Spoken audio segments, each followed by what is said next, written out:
snowman is all around town.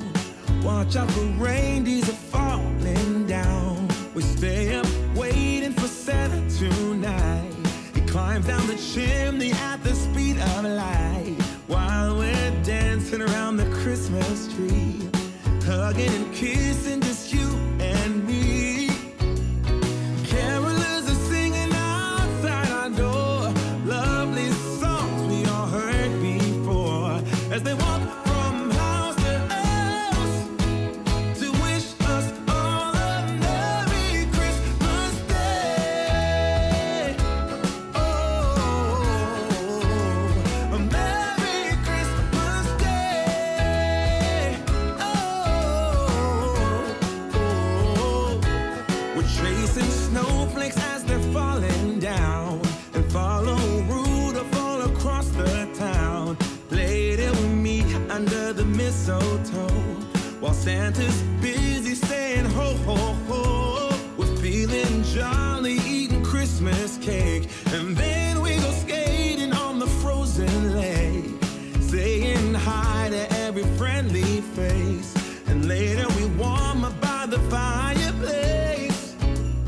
Carolers are singing outside our door, lovely songs we all heard before, as they walk from house to house to wish us all a Merry Christmas Day.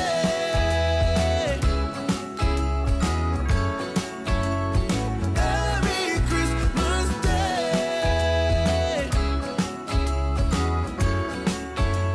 A Merry Christmas Day.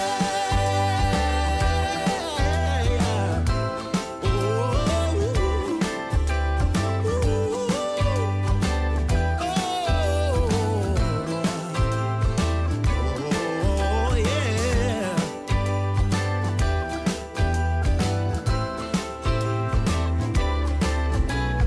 Carolers are singing outside our door, lovely songs we all heard before, as we walk from house to house to wish us all a Merry Christmas Day. Yeah, a Merry Christmas Day.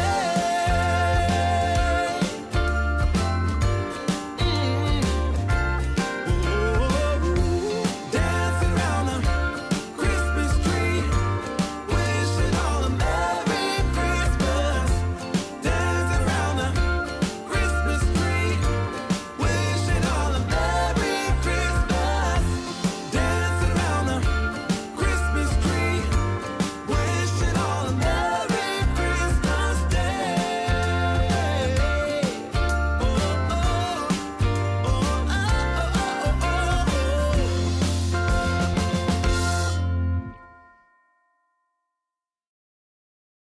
Did you enjoy the footage of the unboxing of the last homely house Christmas box 2021? Wasn't that really neat? A lot of fun goodies, including this apron.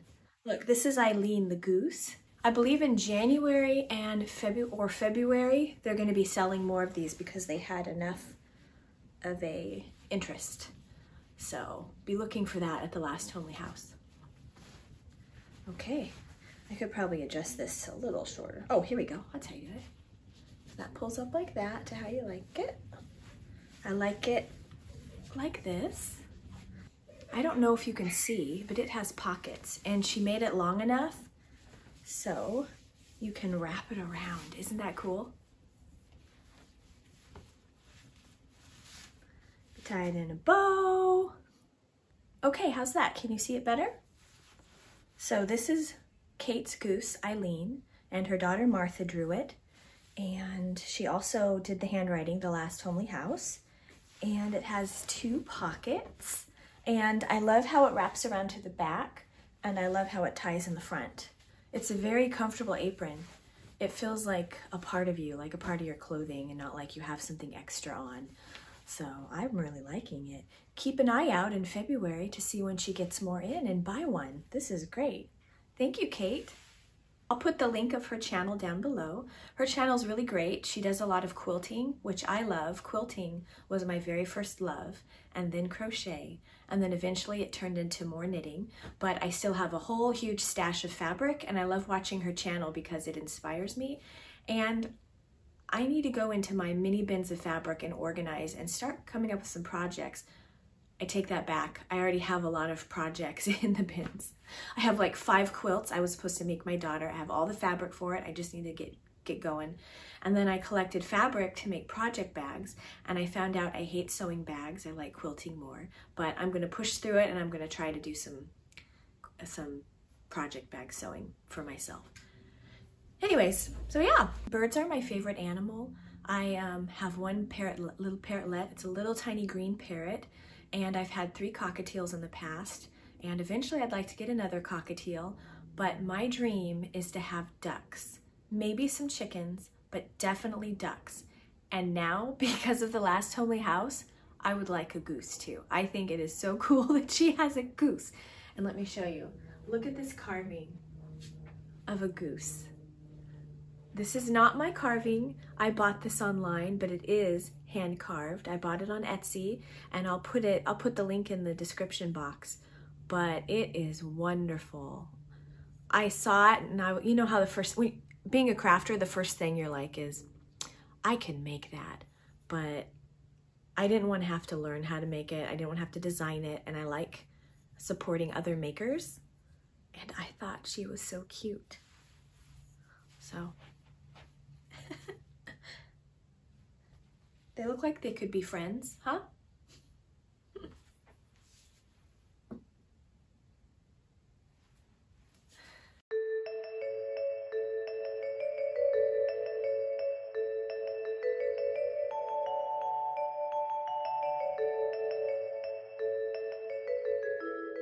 So last night I finally started working on my mystery gnome, and it is still a mystery to me because I don't know what colors to use, and the 2 colors that I was using together just seemed to clash. So I'm gonna wait, and I'm gonna take a peek at what other people are doing and figure out my colors from there, because I don't want to go through all this work and then hate it. So that takes away a little bit of the surprise, but not completely, just until I figure out what colors are gonna go for what parts. But I got permission to read her little stories, Sarah's little stories of her gnome from Imagine Landscapes. So I have not even read these yet. So how this Advent works is each day you get a letter in your Ravelry inbox. Sometimes it's a clue, sometimes it's a story, and I believe there may be some recipes coming up. I'm not sure, but I have 2 stories so far, right here. And I got permission to read them to you. So now I've got to figure out which was the first story. Okay. Are you ready? This is the story we are reading. Okay. The sun traveled westward over the mountains, casting long shadows into the valley filled with the dark green spread of the Grimblewoods. Little puffs of smoke rose from the houses, and the animals of the forest smelled good things in the wind. Spiced tea boiling on the fires, popping corn and butter bread, but also the sense of baking treats and of delicious dishes already tucked into coals to cook all day. This was not just any sunset, it was the sunset of the shortest day of the year. Rather than filling the citizens of the Grimblewoods with sadness, there were quick steps and happy hearts. The longest night was a special time. Every house was decorated, every table full, doors open to visitors. And of course, there was the magic. The gnome of the north traveled far and wide, bringing light to everyone in the darkness. There we go. That's the first entry. Okay. Second entry. The gnome of the north looked over the stable with satisfaction. The sleigh gleamed with fresh polish.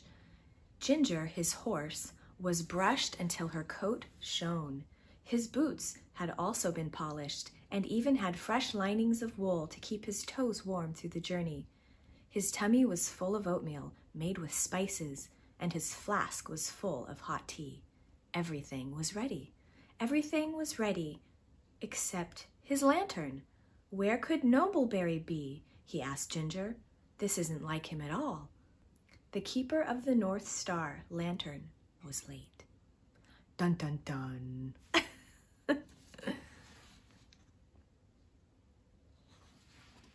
That was great. I was reading that for the first time with you, so that was kind of fun.